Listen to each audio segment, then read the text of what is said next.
வணக்கம். இன்றைய ஆன்மீக தகவலில் நாளைய தினம் அக்ஷய திருதியைங்க. அக்ஷய திருதியை என்றாலே வற்றாத தனமழை, வற்றாத செல்வ மழை, வற்றாத அஷ்ட ஐஸ்வர்யம் பெருகும் நாள், வற்றாத செல்வ செழிப்பு, தனம் தானியம் பெருகும் நாள்.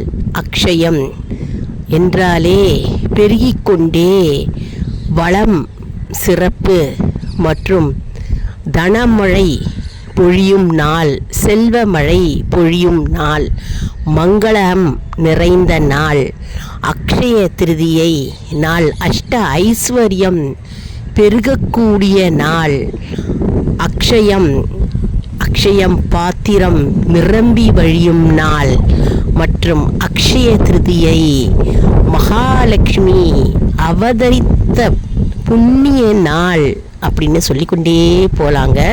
இதனுடைய முழு வீடியோ நான் போட்டிருக்கேங்க, அப்லோட் பண்ணியிருக்கேன். இங்கே முக்கோண வடிவத்தில் லிங்க் இருக்கும், அதை ப்ரெஸ் பண்ணிங்கன்னா உங்களுக்கு ஃபுல் வீடியோ தெரிய வரும். அதாவது எப்படி பூஜை செய்வது, எப்படி நம்ம வழிபாடு பண்ணுறது, அதனுடைய பலன்கள் என்ன அப்படின்னு எவ்வளோ ஈஸியாக எளிமையாக நம்ம செய்யணும் அந்த பூஜையை அப்படின்னு அந்த லிங்க்கில் கொடுத்துருப்பேன். அந்த டச் பண்ணாலே போகிறோம், ஓப்பன் ஆகும். நீங்கள் ஃபுல் வீடியோவை போய் பார்த்துக்கலாங்க. மற்றும் நாளைய தினம் அக்ஷய திருதியில் நம்ம மகாலட்சுமி ஸ்தோத்திரம் படிக்கலாங்க.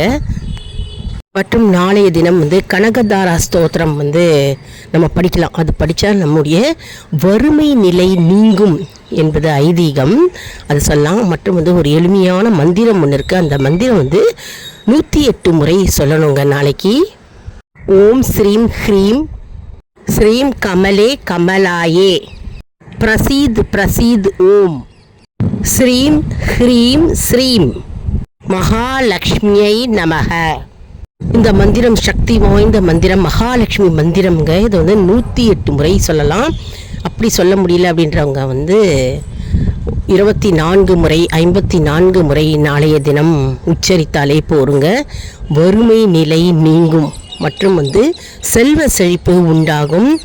நாளைய தினம் வீட்டில் விளக்கேற்றி வச்சுட்டு பூஜை அறையில் எல்லா சுவாமி படங்களுக்கும் பூ வச்சுட்டு மற்றும் உங்களால் முடிந்த பிரசாதங்களை நீங்கள் தயார் பண்ணலாம்.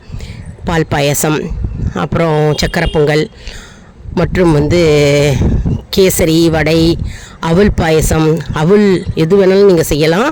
அப்படி இல்லைன்னா பழம் பூ பாக்குவத்தில் வச்சு நெய்வேத்தியம்